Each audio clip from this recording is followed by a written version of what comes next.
I'm near the Best Western Hotel in Peckham in southeast London, where protesters have surrounded a coach early this morning when it was due to collect asylum seekers to transport them to the Bibby Stockholm Barge in Doorstep. They stopped it from leaving the hotel. When I arrived around mid-morning, there are about 100 protesters here, and the numbers have been growing steadily throughout the day, with the police presence also steadily increasing. Now, many of those demonstrators didn't want to speak to me, but the head of a charity, the Lewisham Donation Hub, told me that two of the asylum seekers who were due to be transferred to the Bibby Stockholm were volunteers at the charity and an integral part of the community here in Peckham. He also said the crowd would be willing to disperse if they got confirmation that the coach would not be transferring people today. This is what he had to say to me.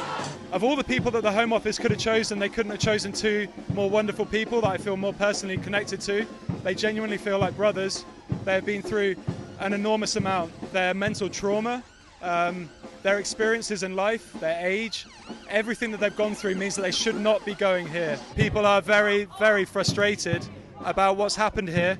I spoke to the superintendent of this police force, whoever it is, about 2.5 hours ago when they said, what will it take for us to disperse this crowd? And I said, if you can't get a Home Office presence here, you need to send some confirmation to the people that are affected to say that this dispersal coach will not transfer. You are seeing a broad spectrum of society that just does not agree with what is going on here, and with just the mistreatment not only of asylum seekers but everybody facing hardship. We can do much better than this. We need to start seeing people for who they are, not just as a number. And one thing to keep in mind, we are vilifying those coming across on boats. There are about 25,000 last year. We had 700,000 people come to the UK. If the government wants to tackle migration, don't punish those who need our help the most. Now, the coach is about 50 metres or so away from the hotel. Many of the demonstrators are wearing masks, were initially blocking the entrance to the coach. They had formed a circle around it by sitting down, with more of them gathering at the front.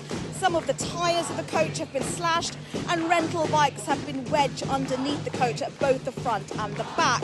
As you can hear, there's been drumming and chanting, and that's been going on intermittently throughout the day, with the occasional trumpet joining in. The crowd shouting, no detentions, no flights, refugees have human rights, as well as no borders, no nation, stop deportations. There has been a significant police presence for much of the day. Just before 1 p.m, around 20 officers arrived on the scene to move protesters away from the coach. That's when activists then linked arms and formed a human chain around the vehicle and sat down around it. Now, shortly afterwards, 30 or so more officers arrived, and that's when a bit of jostling took place with the protesters, and I understand a number of arrests were made. The police have made a statement. Metropolitan Police Deputy Assistant Commissioner Ade Adikalan said in a social media post, "My officers were quickly on the scene and have engaged with the protesters at length. They have warned the group that they could be arrested." The Home Office has also issued a statement. A spokesperson described the protesters' behaviour as intimidatory and aggressive, and they said, as part of our commitment to significantly reducing the use of hotels, asylum seekers are being moved into alternative accommodation to reduce costs on the taxpayer. Accommodation is allocated to asylum seekers on a no-choice basis. The spokesman went on to say, asylum seekers can make representations if they believe they are unsuitable to be moved to the Bibby Stockholm. These are considered in full before any decision is made. Meanwhile, this protest is ongoing. The coach is empty, and it's understood that the asylum seekers who are due to be transported are still waiting in the hotel with Home Office staff.